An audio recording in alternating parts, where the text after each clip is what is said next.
I've been seeing a lot of Janus lately. You know, the two-faced Roman god who lent his name to the month of January because it looks back into the past as well as forward to the future. It turns out, as with so many other things, that it wasn't the real Janus I was seeing, only my more limited conception of him. I was seeing him, or what I thought was him, so often that I looked him up on one of those wonderful internet inventions, a search engine. What a beast! Previously we had dictionaries and encyclopedias, and they sufficed, but now we are armed with search engines, and when I'm using one, it sometimes feels as if someone mounted a turbocharger on the top of my brain. Sometimes when I'm being taken off by a search engine, I feel like I'm on a Harley, or I start to feel like Slim Pickens near the end of Dr. Strangelove, riding that bomb down through the atmosphere, whooping and hollering and waving his hat. Often, though, the search engine buries me in information, and that happened with Janus. He was linked with time and origins, beginnings and endings, bridges and doorways and gates. The more I read, the less I knew. Sadly, a predicament not unfamiliar to me. So I threw all that out and returned to my Janus, he of the two faces, and I'll refine him a little for you by telling you what he is not. He is not like Dr. Jekyll and Mr. Hyde, one identity all cool civilized rationality and the other unbridled bestiality, with the two struggling for supremacy. That seems a lot like Freud's dissection of the ego come to life. But there's none of the doppelganger in my concept of Janus. And it's not like the Incredible Hulk either, in which the beast, while not tamed, has a sentimental streak and is only truly dangerous when most misunderstood.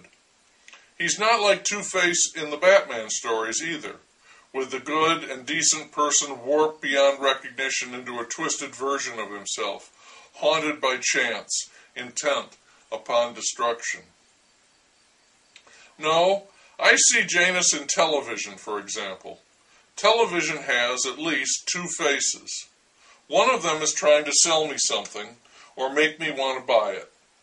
Television is also there to entertain you, not to make you into a better person, but perhaps make you smile or think about a plot and how it might unfold.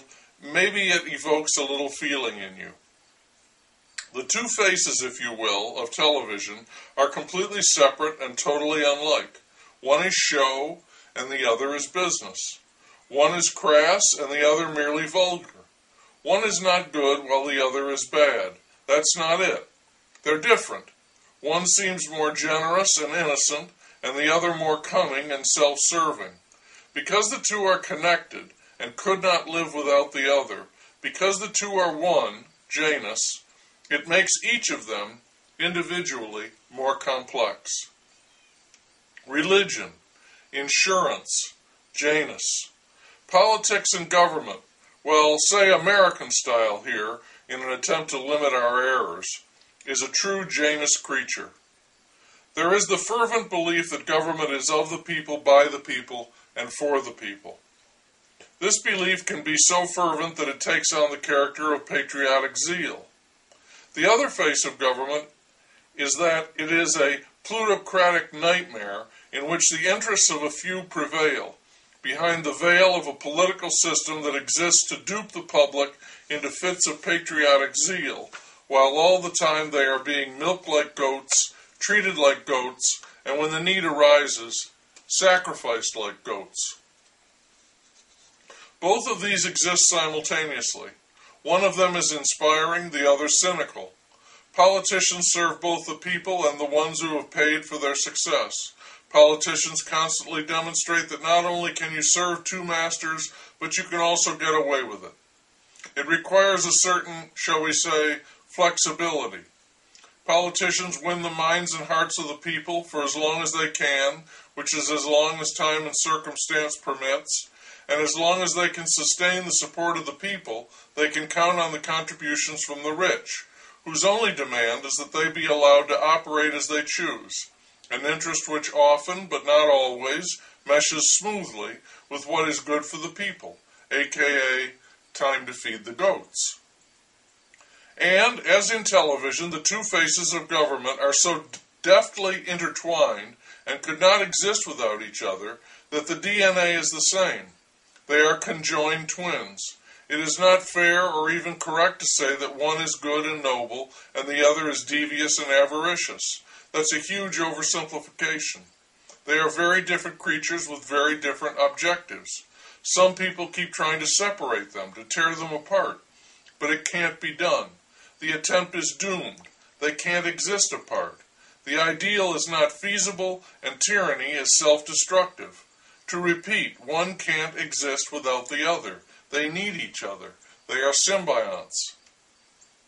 We might like these institutions to be one thing or another, but we can't have that, and if we did, both would fail. So we're stuck with them, and we're unsatisfied by Janus. We say about anyone who is said to be two-faced that they are hypocrites, not to be trusted, talking out of both sides of their mouth, speaking with a forked tongue. They say one thing and mean another. When you are a Janus-like creature, you stand guilty of this charge. It's the nature of the beast. He's a walking contradiction, a fire-breathing oxymoron, a freak. While he's offering you a gumdrop with one hand, he's taking a nickel from you with the other. Janus is ubiquitous, and I mean that literally. Thanks to a search engine, I know he's an investment company, a musical group, a manufacturer of rolling steel doors, a film distributor, something to do with computer grid control. There's a Society of Janus which boasts a membership of longtime kinksters, a classical music trio, a substance abuse center, consultants in IT security, a moon of Saturn, and I could go on. If you start looking for him, you'll see him everywhere, and while that may not be pleasing, it's the best we've got, a contraption, the ultimate jury rig, the two-headed beast.